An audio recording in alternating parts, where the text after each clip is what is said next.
So a little backstory about why I am here at this point in my life. I've decided that I need to do what I love all the time. And what I love is the fiber arts.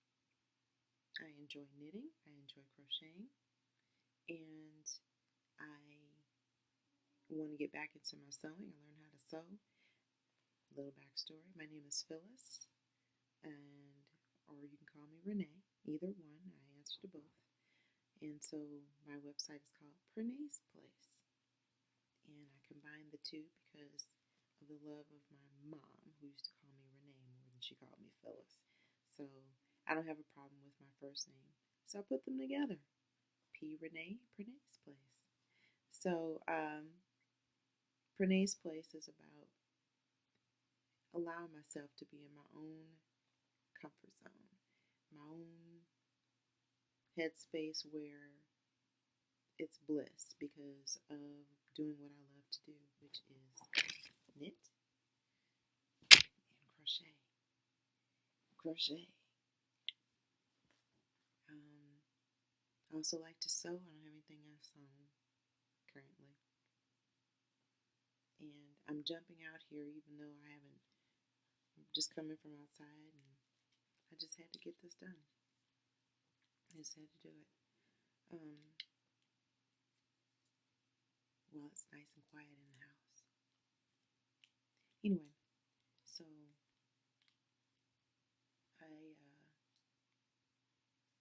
my desire and my love for knitting and crocheting and all things fiber arts. And I say fiber arts because when I was a kid, I grew up in a unique situation. Unique as far as my experience has been. There may have many other people that have experienced what I've experienced, but I'm only one of two kids. But I grew up with my great grandmother. My great grandmother, and some of my great greats. I literally grew up with, and my great grandmother had 14 brothers and sisters. 14. I called her Nana. My Nana was all the women in my family are great with their hands. My hands look big on this. Ooh, and dry too. But all the women in my family were really, really great with their hands. I don't remember very many of them knitting, but my great-grandmother crocheted. My grandmother crocheted. My great-grandmother tatted and quilted and sewed. And my mother knitted, crocheted, sewed. These are all things that I was exposed to on a regular basis growing up. My grandmother also did latch hook. My mom did latch hook. My great-grandmother made rag rugs. I used to love those rag rugs. I don't know if anybody has any experience with rag rugs, but it was so cool to be able to, once I was aware of what they were, after watching her make one, I could say, oh my God, I can see this outfit that you used to wear. And, because she made them out of everything. Any old clothes or old sheets or, not towels, I don't remember her using any towels, but mostly old clothes, old worn out clothes that you would normally throw away. My great-grandmother, I feel like she was the queen of upcycling. But it was just the coolest thing to see even some of my clothes from when I was a little girl woven into these rugs. So even though they were rag rugs, they really looked neat. And they were memory treasure troves of fiber. Memories and fiber. So in any case, my point is that fiber arts and creativity was all around me. Everyone was a cook. Everyone was an awesome cook. And my great-grandmother, her thing was, no meal should take you more than 20 minutes. And I don't care what it was, no meal she cooked took more than 20 minutes. The only exception would be Thanksgiving. And I kid you not, she would turn up meals. I don't know how she did it. So Rachel Ray wasn't the first one I saw 30-minute meals. It was my Nana. So, but my point is I grew up with all of these crafty women, and I wanted to learn it all. And as we can do sometimes, we get very exuberant. As children, we get very exuberant. You want to do this, you want to do that, And so they didn't believe me when I said I wanted to learn something. And it wasn't until I didn't let it go, or I was insistent enough and got on their nerves enough till they taught me. And I'll never forget, one of my greatest treasures was my grandmother used to make the church I grew up in. They had a raffle every year, and my grandmother would make a handmade quilt for the raffle every year. And so she'd start. The raffle was usually sometime in the early winter, and maybe around Halloween. And it wasn't winter; it was fall, because it would give somebody something to look forward to using in the colder weather. But every year she made a quilt, and my greatest prideful moment in that process was when she let me make a square. And her quilts were hand quilted. Her panels that she made her quilts out of, sometimes she made the strips, and other times she made panels that was needlework. And if she decided that year to do a needlework, when I say a needlework, I mean it was either a cross stitch, an embroidery quilt, or it was a cross stitch or embroidery. So one year she did a rose cross stitch quilt, and I got to do a rose in the quilt, and it was just the proudest moment.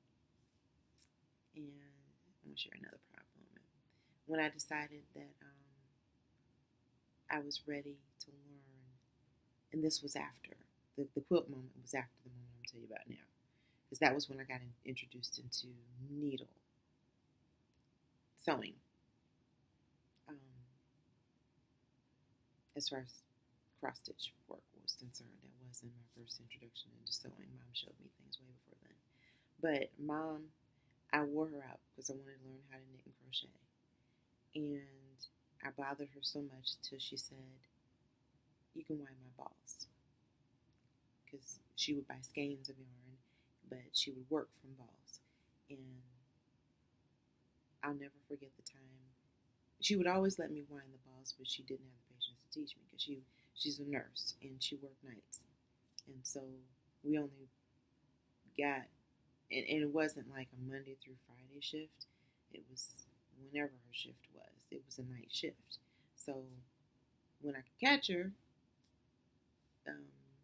in a moment where she needed a ball, I was in her face, hey, can you show me how? Can you show me how?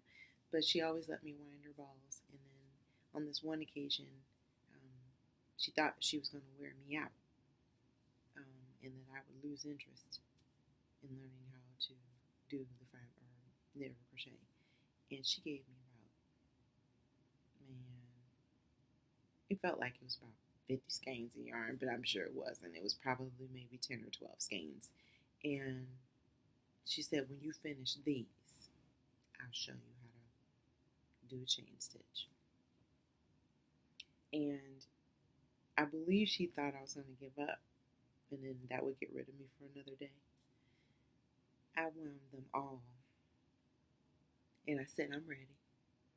And she was like, "You're serious, aren't you?" I'm like, yeah. I mean, of course, I didn't say it like that. I was a child, I wasn't that brave.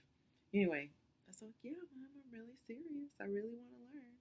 And so she sat beside me, really precious moment. She sat beside me on the couch, and she showed me how to hold the yarn and the hook in my hand, and I learned how to do the chain stitch, yarning over and pulling through, yarning over and pulling through.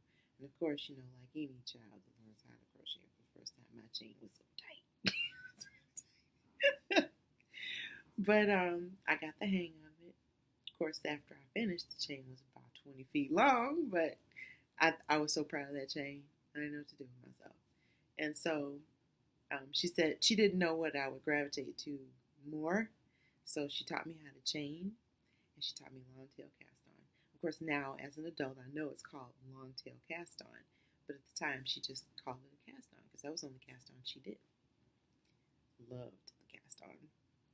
Didn't know how to, I'll never forget that first knit stitch too. It was like super wide, you put your super wide and holes everywhere. But I got the hang of that too. But as a child, I didn't gravitate to knitting as much because I kept getting confused about where to place the needle. And my practice time, usually she wasn't home, so I didn't have that backup of practice time because we're talking in the early 70s. So the needle, making a chain, oh man, I can't even think how many chains I did. I tried to make things out of chains, needless to say, necklaces and bracelets like we do. But that was fun stuff. In any case, I learned how to knit and crochet at my mother's knee and at my grandmother's knee because her mother also crocheted and did needlepoint and quilted. And she made my sister, I can remember from my childhood, she made her the most adorable Dutch girl quilt. The little Dutch girl with the bonnet. I'm calling her Dutch girl because I don't remember what it was really called. Maybe one of you will. But anyway, she had a cute little bonnet and looked like rain boots. And I don't know why I called it. Oh, no. I'm telling it wrong. It was the Dutch girl quilt. She made, I think the little girl with the rain hat and the boots was mine. And Paula had the Dutch girl. My sister Paula had the Dutch girl. Because she had a little Dutch hat. It was a Dutch girl quilt. So anyway, but my whole point is we came from a family that were voracious readers. Everybody's a reader, big reader, and of course the fiber arts. That's what I grew up with, and that's what I love the most, and that's what I want to do. And although I also had a worldly career that I enjoyed very much as well. I still do that stuff too. I'm just not full time. And the reason I'm not full time is because my mom, she was diagnosed with acute myelogenous leukemia at 70 years old. And we were told, she and I, that if she hadn't, she chose treatment, and had she not chosen treatment, she had 2 weeks to 2 months to live. And I had her 4 additional years, so I wouldn't trade a moment of it.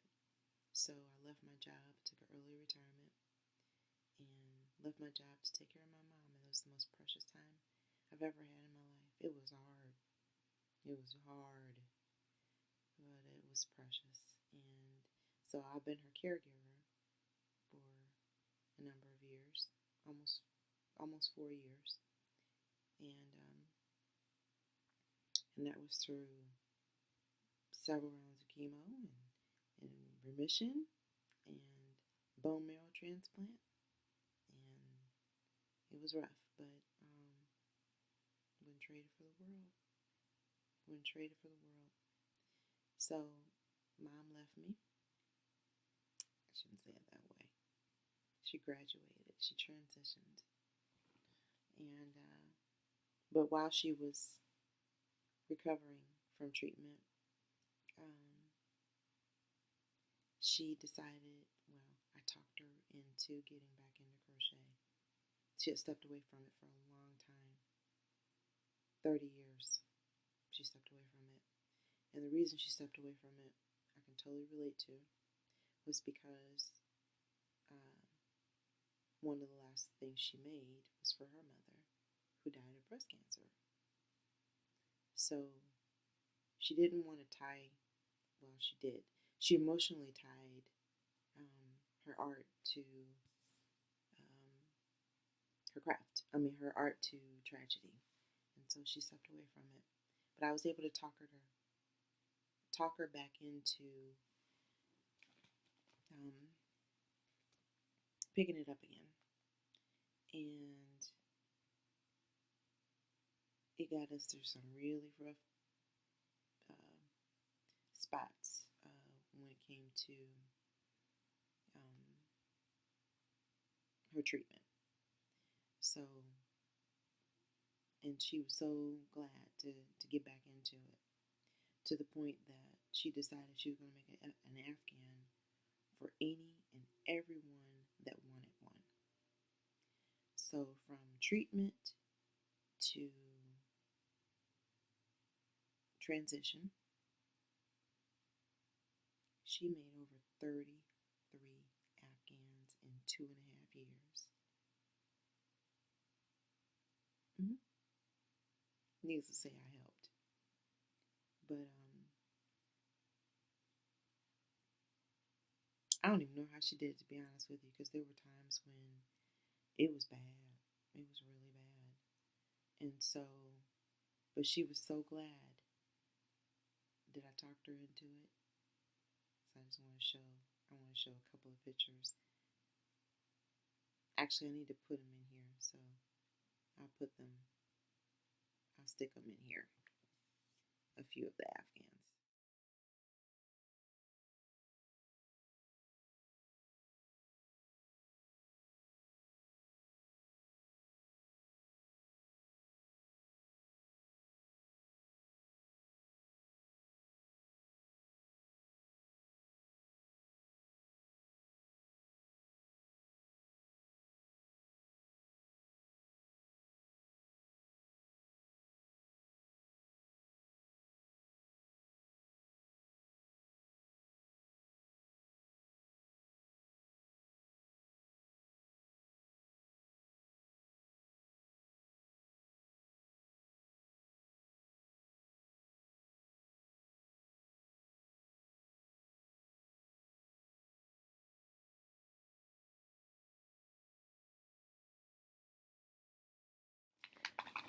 Okay, it's another segment. I'm recording this in pieces, so hopefully I'll figure out how to stream them now together. But my girlfriend, my best friend, that friend that no matter what you do, she calls you on your mess, or she's there no matter what you do. Yeah, she had a granddaughter, and now she's got one of each, grandson and a granddaughter. And I made something for the grandson, so of course I got to make something for the granddaughter. And I'm late, which is another part of my backstory.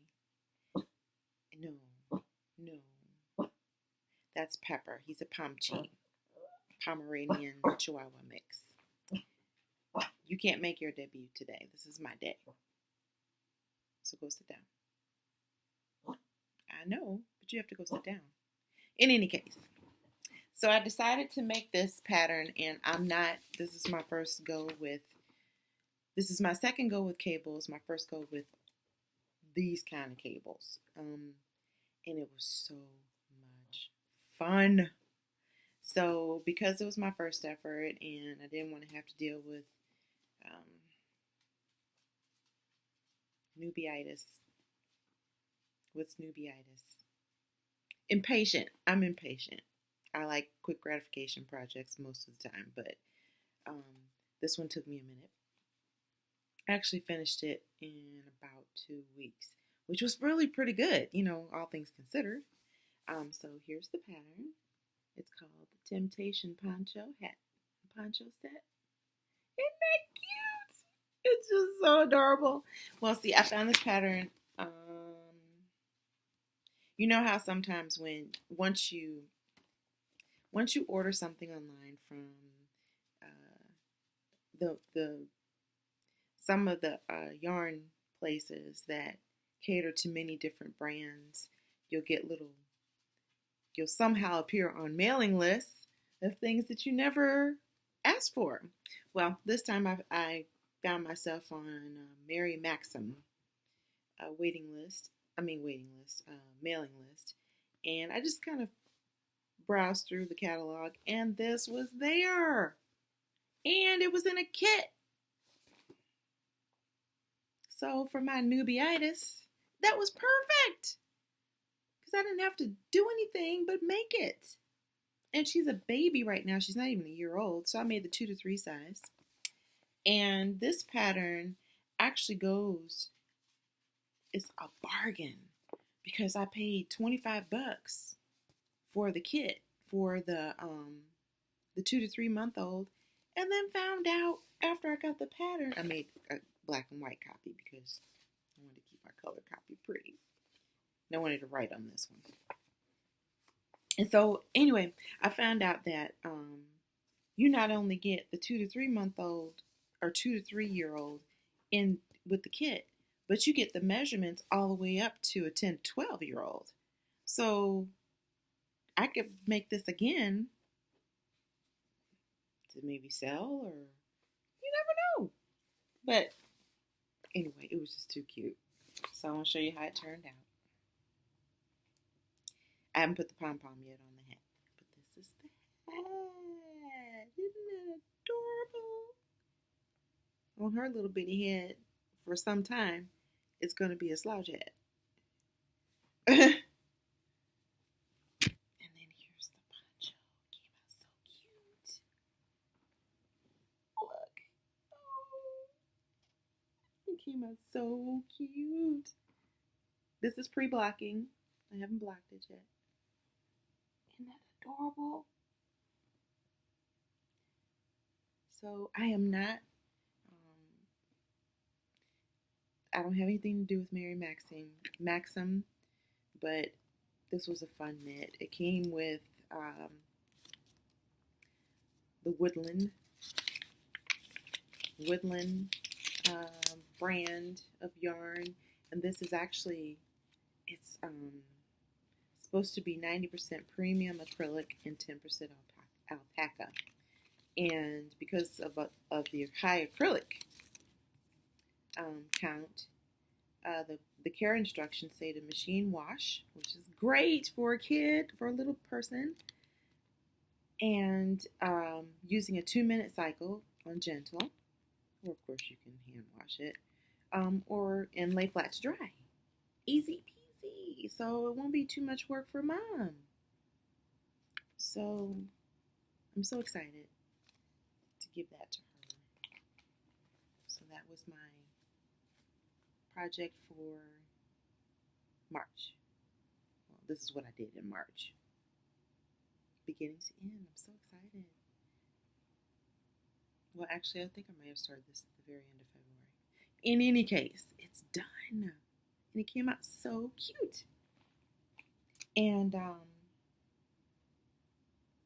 so yeah.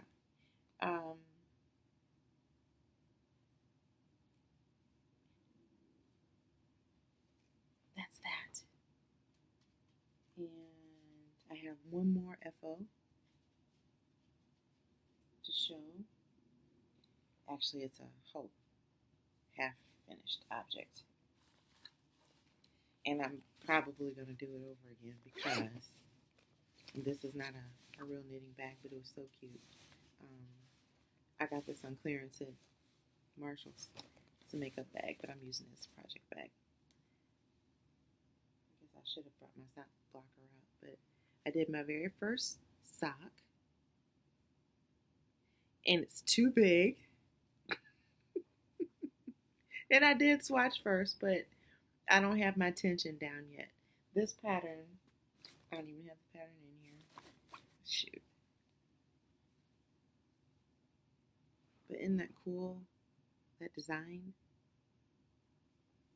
And it's all up and down the leg and on the front of the foot.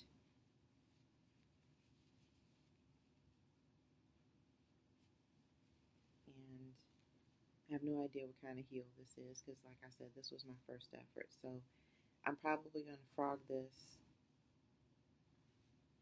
and do it in a tighter tension, because when I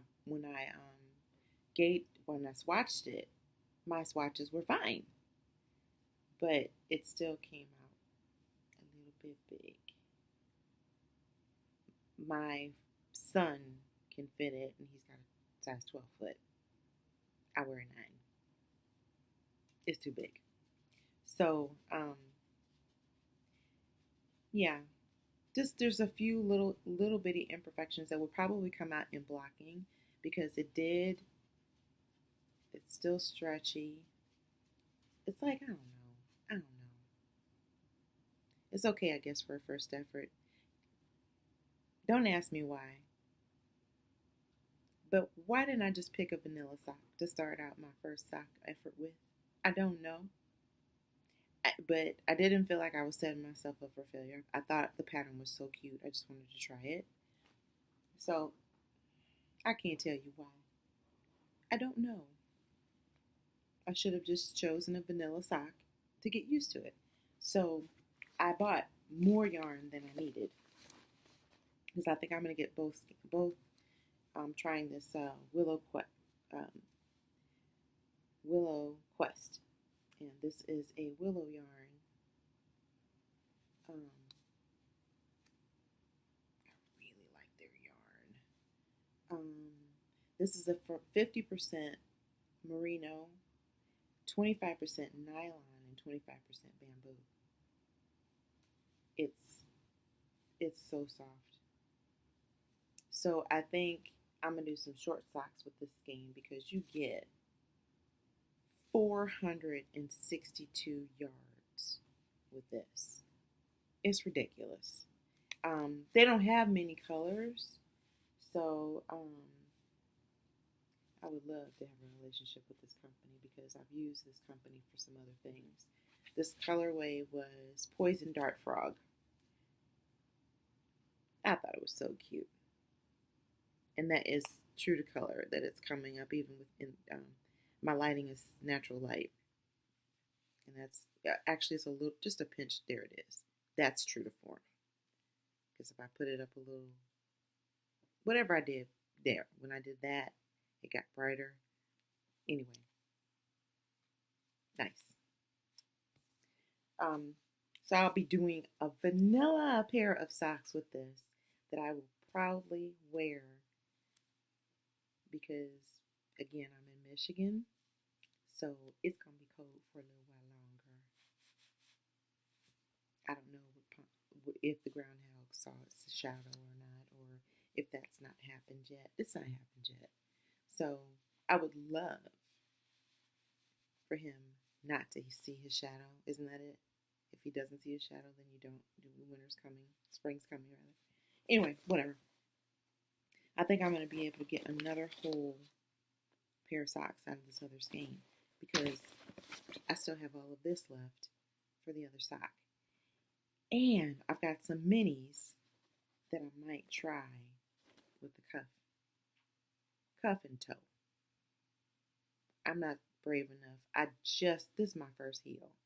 So I think I'm not going to even attempt to change. Maybe I'll just do the whole sock in the same color, and then later try something. No, color changes are not a problem for me. I'm going to go for it. So I'll probably do I think I may do the cuff and toe in a different color. We'll see. Trying new things. This year is about new beginnings. New beginnings. And I was going to tell you a little bit more of my backstory, but I think I'll make that in a separate recording. So pause here, Phyllis. Wow. From the last 2 segments I recorded to now, the lighting has changed just a bit, and I can totally tell the difference. So I'm going to hurry up and say thank you. I'm going to end it here and say thank you so much. And I forgot to mention that my website is actually still under construction, and I am going to be posting more items or posting items to my Etsy shop, and I'll put all those things in the description box below. But in the meantime, I just want to say how much I appreciate you for stopping in to say hello. If you stayed to the end, if you only watched 2 seconds in, thank you so much.